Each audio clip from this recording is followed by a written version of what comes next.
প্রথমে মাছগুলো মেখে নিতে হবে ভালো করে, আদা, রসুন, হলুদ, মরিচ, লবণ দিয়ে।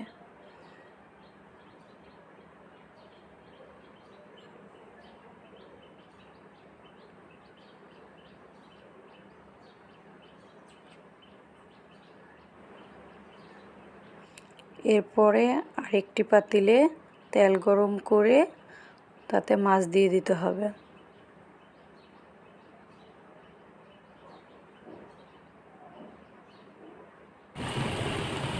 মাছের এক পিঠ ভাজা হলে অন্য পিঠ ভাজতে হবে। অন্য একটি পাতিলে পেঁয়াজ, কাঁচামরিচ, আদা, রসুন ভাজতে হবে।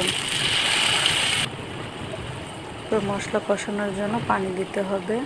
হলুদ, মরিচ, জিরা, ধনিয়া, লবণ দিয়ে গরম মশলা, তেজপাতা, এরপরে পানি দিয়ে দিতে হবে। পানি ভালো করে ফুটে উঠলে মাছগুলো সব দিয়ে দিতে হবে। এভাবে ভালো মতন 10 থেকে 15 মিনিট রান্না করে নিতে হবে।